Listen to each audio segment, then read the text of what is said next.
Apple intelligence පරද්දන්න මේ වෙනකොට Samsung මේකටවත් බෑ. හැබැයි Gemini AI නේද මේ පිටිපස්සේ දුවන්නේ? ඒක එහෙම නෑ.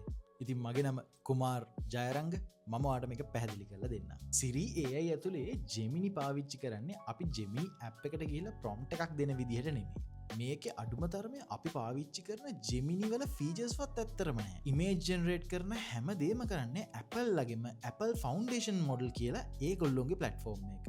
ඒක run වෙන්නේ ඇත්තරම device එක ඇතුලේ. ඒ කියන්නේ online නෙමෙයි, ඒක offline run වෙන්නේ. ඉතින් මේ වැඩ කරන දේවල් වලට data ඕනේ. උදාහරණයක් ගත්තන් පස්සේ එයා ෆොටෝ එකක් edit කරන්න ගන්නවා නම් ඒ big data එක ගන්න තමයි මේ Gemini උදව් කරන්නේ. ඉතින් ඔගොල්ලෝ AI training ගැන idea එකක් තියෙන කෙනෙක් නම් ඔයා දන්නවා labeling කියලා process එකක් තියෙනවා. ඉතින් මේ labeling process එක ලෝකෙ හැමෝම බාර දීලා තිබ්බේ Google ආයතනයේට. මොකද Google ලා තමයි අපේ photos පවා අරගෙන ඉවරලා ඒ AI ඔක්කොම develop කරන්න ගත්තේ. ඉතින් ඒ නිසා අපිට කියන්න පුළුවන් Google එකටවත් අයිති නෑ ඇත්තටම Gemini කියන දේ. මොකද හේතුව ඒගොල්ලෝ develop කරලා තියෙන්නේ අපේ data වලින්. ඉතින් Apple ලා පාවිච්චි කරන අන්නේ public data වලින් develop කරපු ඒගොල්ලෝගේ algorithm එකේ power එක විතරයි.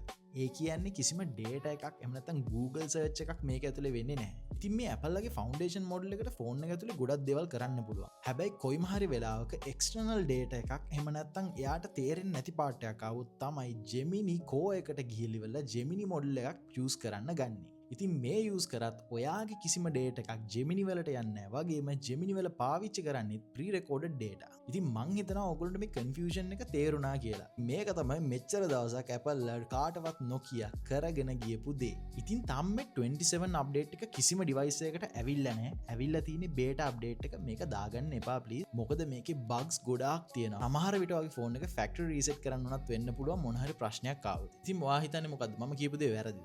comment එකක් දාන්න. මම හිතනවා ඔයගොල්ලෝ දෙයක් ඉගෙන ගත්තා කියලා.